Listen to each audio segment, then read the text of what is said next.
ሻሎም ሻሎም የተወደዳችሁ ቅዱሳን እኔ ወንድማችሁ አለማየሁ ለማ እባላለሁ። በሐዋሳ አማኑኤል ህብረት ቤተክርስቲያን አገልጋይ ነኝ። በዚህ ቲክቶክ አካውንት የመጀመሪያ አካውንቴ ነው። በዚህ አካውንት ላይ የማስተላልፋቸው አንዳንድ ዝማሬዎች አሉ። ከዝማሬም ባሻገር ደግሞ የእግዚአብሔርን ቃል እውነት እንደዚህ የምንማማርበትም ሁኔታ ይኖራል። ከናንተ የሚጠበቀው ፎሎ እንድታደርጉ፣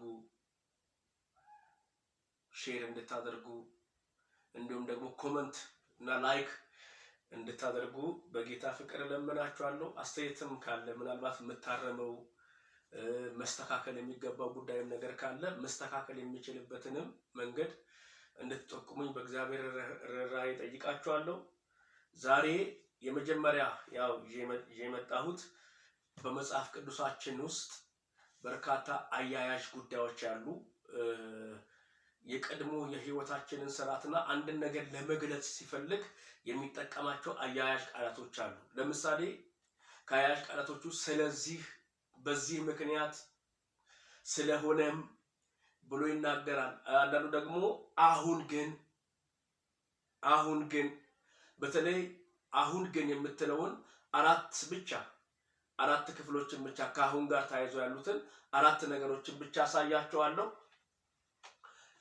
አሁን ግን መጽሐፍ ቅዱስ አሁን ግን የቀድሞ የነበረንን የህይወት ስርዓት በተለይ ከጌታ ከኢየሱስ ክርስቶስ ጋር ባልነበርንበት ወቅት ወይንም ደግሞ ጌታ ኢየሱስ ክርስቶስ እንደ ግል አዳኛችን አድርገን ባልተቀበልንበት ጊዜ ላይ የነበረንን የህይወት ምልልስ፣ የነበረንን የህይወት ስርዓት፣ የነበረንን የህይወት ማንነት ከገለጠ በኋላ በክርስቶስ ኢየሱስ ከሆንን በኋላ ደግሞ ያለንን ሁኔታ ለመግለጽ ሲፈልግ አሁን በክርስቶስ ከሆናችሁ በኋላ ጌታ ኢየሱስ ክርስቶስ እንደ ግል አዳኛችሁ አድርጋችሁ ከተቀበላችሁ በኋላ አሁን ክርስቲያን ከሆናችሁ በኋላ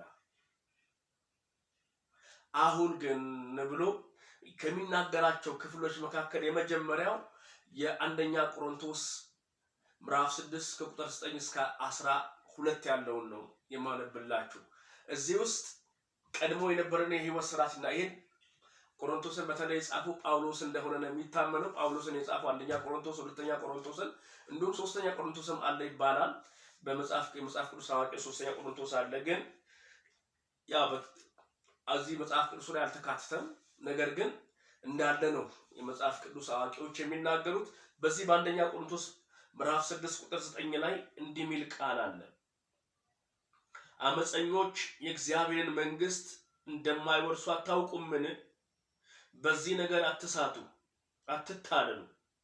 ሴሰኞች፣ ጣዖት አምላኪዎች፣ አመንዝሮች፣ ወንበዴዎች፣ ግብረ ሰዶማውያን ወይም ሌቦች፣ ስግብግቦች፣ ሰካራሞች፣ ተሳዳቢዎችና ቀማኞች የእግዚአብሔርን መንግስት አይወርሱም።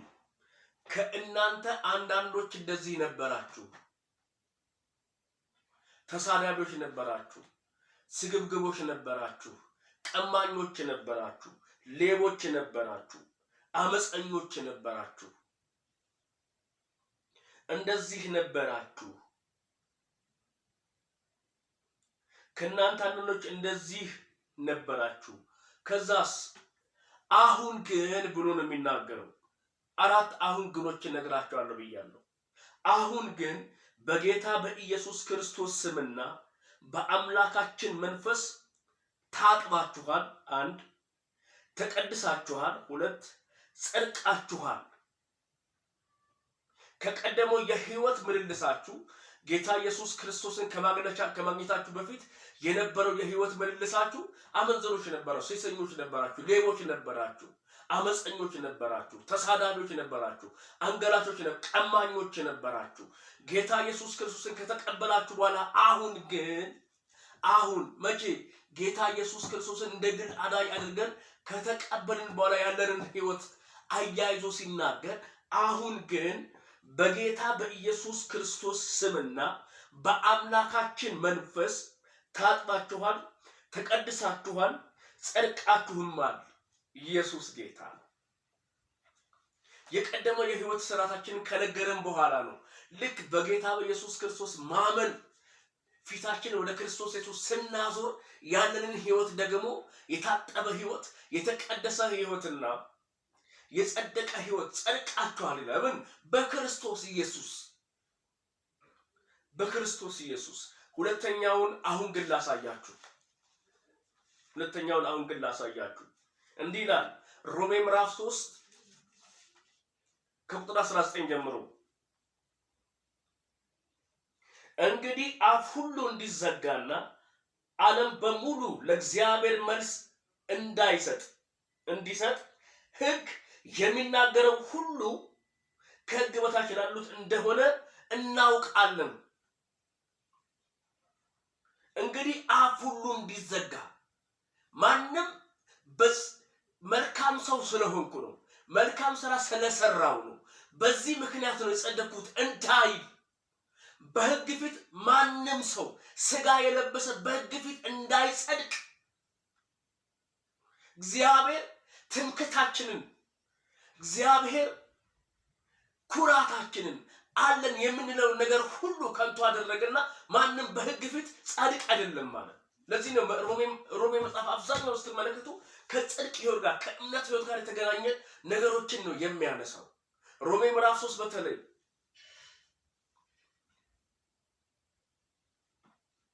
የሚናገረው ቀጥሎ ስለዚህ ሕግን በመጠበቅ ማንም በእርሱ ፊት ጻድቅ ነው ሊባል አይችልም፣ ይልቁንም በሕግ አማካይነት ኃጢአትን እንገነዘባለን። ከዛ ቁጥር 21 ላይ ኢየሱስ ጌታ ነው። አሁን ግን መቼ? በክርስቶስ ኢየሱስ ካመንን በኋላ። መቼ? ክርስቶስ ኢየሱስ እንደ ግል አዳኛችን አድርገን ከተቀበልን በኋላ ምን ይላል? አሁን ግን ሕግና ነቢያት የመሰከሩለት ከሕግ ውጪ የሆነ የእግዚአብሔር ጽድቅ ተገልጧል። አሁን ግን ሕግና ነቢያት የመሰከሩለት ከሕግ ውጪ የሆነ የእግዚአብሔር ጽድቅ ተገልጧል። ይህም የእግዚአብሔር ጽድቅ ኢየሱስ ክርስቶስን በማመን የሚገኝ ጽድቅ ነው። ኢየሱስ ጌታ ነው። አሁን ግን ሕግና ነቢያት የመሰከሩለት አሁን ግን ይሄ ጽድቅ የሚገኘው አለ ኢየሱስ ክርስቶስን በማመን ነው። በማመን ብቻ ሕግ በመጠበቅ አይደለም፣ ጨዋ በመሆን አይደለም። ጨዋነት አስፈላጊ ነው። ስነ ምግባር በጣም አስፈላጊና ወሳኝ ነገር ነው ለሰው ልጅ። ነገር ግን ሕግን በመጠበቅ ብቻ የሚገኝ ጽድቅ የለም። ሕግና ነቢያት የመሰከሩለት ጽድቅ መጥቷል። ያ ጽድቅ የእግዚአብሔር ጽድቅ ይባላል። ይህም ጽድቅ የሚገኘው አለ ኢየሱስ ክርስቶስን በማመን የሚገኝ ጽድቅ ነው። ኢየሱስ ጌታ ነው። ክብር ለኢየሱስ ይሁን ወዳጆች። ሁለተኛው ይሄ ነው። አሁን ግን ሶስተኛው ኤፌሶን ምዕራፍ 2 ቁጥር 11 ኤፌሶን ምዕራፍ 2 ቁጥር 11 ዋው እንዲህ ይላል፣ ስለዚህ እናንተ ቀድሞ በትውልድ አሕዛብ የሆናችሁ በአካል ላይ በሰው እጅ ከተደረገው የተነሳ ራሳችን ተገርዘናል በሚሉት ያልተገረዙ የተባላችሁ ያን አስታውሱ። ይሄ የግርዛት ስርዓት የተሰጠው ለአይሁድ ሕዝብ ነው። አይሁዳውያን እንዲገረዙ በሙሴ አማካኝነት እግዚአብሔር አምላክ የሕግን ስርዓት ከሰጠው በኋላ ሰዎች እንዲገረዙ እግዚአብሔር በዚህ ሕግ ላይ ካያስቀመጠው አንዱ የግርዛት ስርዓት ነው። ይሄን ደግሞ ያልተገረዙ ሰዎች አሕዛብ አይገረዙም ነበር። በእግዚአብሔር ሕግ አይገዙ፣ በህሊና ሕግ ነበር ሲገዙ የነበረው። ስለዚህ እንደዛ አይነት ያልተገረዙ ተብላችሁ የምትወቀሱ የምትገፉ ነበራችሁ። ይሄን አስታውሱ ብሎ ነው ጳውሎስ ለኤፌሶን ሰዎች። ምክንያቱም ጳውሎስ ለአሕዛብ ሐዋርያ እንደሆን እግዚአብሔር ቀባኝ ልኮኛል። እናንተና አይሁድ ይላል እኔን ደግሞ ለአሕዛብ እግዚአብሔር ሐዋርያ አድርጎ ቀብቶኛል ብሎ የሚናገረው ጳውሎስ 4 ደብዳቤዎች የጻፈው በዋናነት እስር ቤት ውስጥ ሆኖ ነው። ሮም እስር ቤት ውስጥ ሆኖ የቆላስያስን መጽሐፍ፣ የኤፌሶንን መጽሐፍ፣ የፊልጵስዩስን መጽሐፍና የፊሊሞናን መጽሐፍ እስር ቤት ውስጥ ሆኖ የጻፈው። በተለይ ኤፌሶን ላይ ለ3 ዓመት ከ2 ዓመት በላይ እንደቆየ መጽሐፍ ቅዱሳችን ይናገራል እና ያልተገረዙ የተባላችሁ ነበራችሁ። ከዛስ በዚያ ዘመን ከክርስቶስ ተለይታችሁ ከእስራኤል ወገንነት ርቃችሁ ለኪዳኑ ተስፋ ባዕዳን ነበራችሁ። በዓለም ላይ ያለ ተስፋና ያለ እግዚአብሔር እንደነበራችሁ አስታውሱ። አሕዛብን ነው ይሄን የሚለው። ለተስፋው ቃል ርቃችሁ ነበራችሁ። ከእስራኤል ወገንተኝነት ወጥታችሁ ነበራችሁ። ተስፋ ቢሶች ነበራችሁ። ያለ እግዚአብሔር ነበር እንደነበራችሁ አስታውሱ ብሎ ነው ከተናገራቸው በኋላ ቁጥር 13 ጋር ሲመጣ በጣም የሚደንቅ ነገር ይናገራል። አሁን ግን እናንተ ቀድሞ ርቃችሁ የነበራችሁ ለተስፋው ቃል ርቃችሁ የነበራችሁ ከእግዚአብሔር ወገንተኝነት ርቃችሁ የነበራችሁ ከእግዚአብሔር መንግስት ርቃችሁ የነበራችሁ ለተስፋው ቃል ርቃችሁ ተስፋ ቢሶች የነበራችሁ ያለ እግዚአብሔር የነበራችሁ አሁን ግን እናንተ ቀድሞ ርቃችሁ የነበራችሁ በክርስቶስ ሆናችሁ በክርስቶስ ደም አማካይነት ቀርባችኋል። ወደ አማን ወደ እግዚአብሔር ቀርባችኋል። ከእግዚአብሔር ጋር ታርቃችኋል። የእግዚአብሔር መንግስት ወራሾች ሆናችኋል። ኢየሱስ ጌታ ነው። መቼ? አሁን ግን እያለ ጳውሎስ ይናገራል። ሶስተኛውን አሁን ግን ተመልከቱ።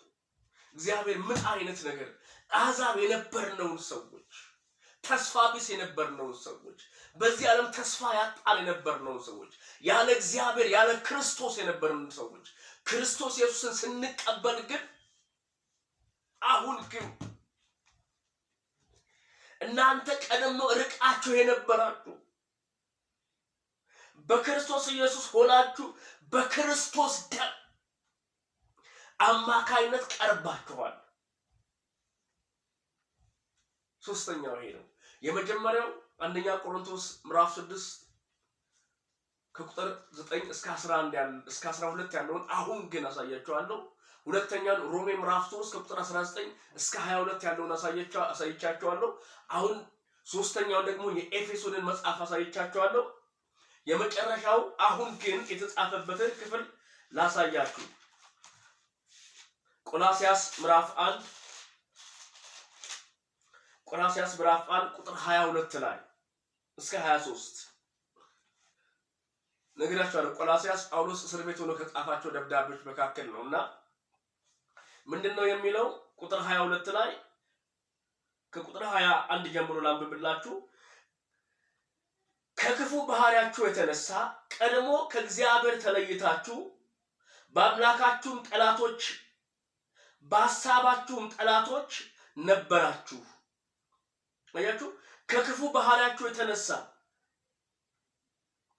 ቀድሞ ከእግዚአብሔር የተለያችሁ በሐሳባችሁም ጠላቶች ነበራችሁ። ከክፉ ባህሪያችሁ የተነሳ ከእግዚአብሔር የተለያችሁ በሐሳባችሁም የእግዚአብሔር ጠላቶች ነበራችሁ። ቁጥር 22 ጋር ሲመጣ አሁን ግን ነውርና ነቀፋ በሐሳባችን ጠላት ነቀፋ የነበረን ከእግዚአብሔር የተለየን የእግዚአብሔር ጠላት የነበርን የእግዚአብሔር ወገን ያልነበርን ሰዎች አሁን ግን በክርስቶስ ኢየሱስ ስንሆን አሁን ግን ነውርና ነቀፋ የሌለባችሁ ቅዱሳን አድርጎ በእርሱ ፊት ሊያቀርባችሁ በክርስቶስ ሥጋ በሞቱ በኩል አስታረቃችሁ። አሁን ግን በሐሳባችሁ ጠላቶች የነበራችሁ በሐሳባችሁ ክፉዎች የነበራችሁ የእግዚአብሔር ጠላቶች የነበራችሁ ዋው ኢየሱስ ጌታ ነው። እንደዚህ አይነት ሰዎች የነበራችሁ አሁን ግን በክርስቶስ ነውርና ነቀፋ የሌለባችሁ ቅዱሳን አድርጎ በእርሱ ፊት ሊያቀርባችሁ በክርስቶስ ሥጋ በሞቱ በኩል ታርቃችኋል። በክርስቶስ ሥጋ በሞቱ በኩል ኢየሱስ ክርስቶስ የሞት ዋጋን ከፍሎ አምላክነት ባህሪውን ትቶ በመልኩ እንደ ሰው ተገኝቶ መጥቶ የመስቀል ሞት እንኳን እስከ መቀበል ሆኖ በአምላክነት ባህሪው መተካከሉን ትቶ መጥቶ እኛ በሐሳባችን ጠላቶች የእግዚአብሔር ጠላቶች የነበርነው በሐሳባችን ክፉዎች የነበርነው አሁን ግን ነውርና ነቀፋ የሌለባችሁ አድርጎ በእርሱ ፊት ሊያቀርባችሁ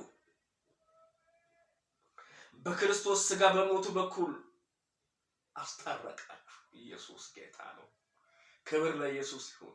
ቅዱሳን አሁን ግን እነኚህ ናቸው። የቀድሞ የሕይወት ስርዓታችንን ከተናገረ በክርስቶስ ኢየሱስ ባልነበርንበት ጊዜ ጌታ ኢየሱስ ክርስቶስ እንደ ግል አዳኛችን አድርገን ባልተቀበልንበት ጊዜ የነበረንን ሕይወት ዝርዝር አድርጎ ከተናገረ በኋላ በክርስቶስ ኢየሱስ ካመንን በኋላ ደግሞ ያለንን የሕይወት ማንነታችንን ሲናገር አሁን ግን ያለ እያያዘ ይናል። እነኚህ ናቸው በዋናነት አያያዥ መጽሐፍ ቅዱስ። ሌሎችንም ወደፊት አሳያቸዋለሁ።